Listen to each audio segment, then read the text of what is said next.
Усім вядома, што сучасны мікрараён Вішнявец калісьці быў вёскай. Але ці ведаеце вы, што такой назвы, як Вішнявец, да 1960-х гадоў ніколі не існавала? Больш за тое, у гэтым відэа вы даведаецеся, як змянялася назва гэтага месца, чаму гнойніца магла стаць Пятроўкай і як у выніку з'явіўся Вішнявец. Калі цікава, то стаўце падабайку, падпісвайцеся на канал і мы пачынаем.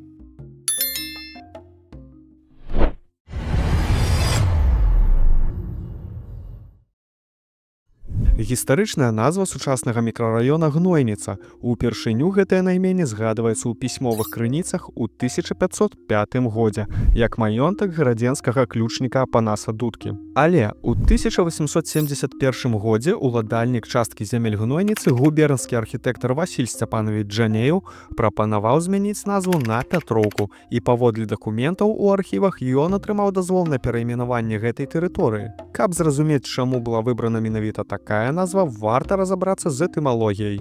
Пятроўка стала новай назвай Гнойніцы, бо была звязана з вядомым святам Пятра і Паўла, якое адзначалі 12 ліпеня. У народзе гэты дзень таксама назвалі Гнойніцай, бо ў гэты час людзі вывозілі гной на палі, каб узбагаціць глебу. Таму назвы Гнойніца і Пятроўка фактычна мелі аднолькавы сэнс. З цягам часу зямля змяняла гаспадароў, і ў 1890 годзе Гнойніца альбо Пятроўка ўжо былі пазначаны як уладанне Густава Эміля Хрысціянавіча Вэсберга.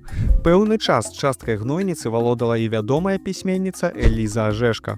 Паводле мапы Шуберта другой паловы 19 стагоддзя фальварк размяшчаўся крыху на поўдзень ад вёскі. Ва ўсходнім кірунку ад Гнойніцы праз дарогу знаходзіўся яшчэ адзін фальварк, які, верагодна, існаваў на месцы сучаснага дома нумар 8 па вуліцы Хімікаў.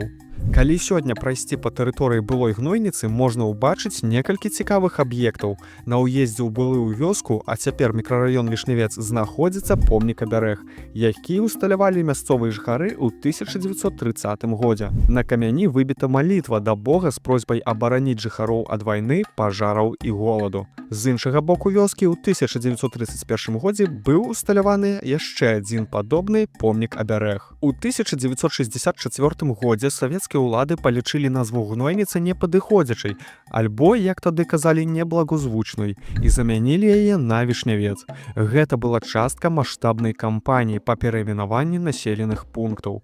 Пасля перайменавання мінула яшчэ некалькі дзесяцігоддзяў, і ў канцы 20 стагоддзя Вішнявец пачалі забудоўваць шматпавярховымі дамамі. Так на месцы вёскі з'явіўся адзін з найбуйнейшых мікрараёнаў Гродна. А вы ведалі, што Вішнявец некалі называўся Гнойніцай? Як вам здаецца, ці варта было змяняць гістарычную назву? Падзяліцеся ў каментарах. А калі хочаце даведацца больш пра гісторыю Гродна, падпісвайцеся на нашыя старонкі ў Тэлеграм і Інстаграм. А таксама каманда Гродна 1127 будзе вельмі ўдзячная за вашу падтрымку на Buy Me a Coffee альбо спонсарства на YouTube. Спасылкі шукайце ў апісанні пад відэа.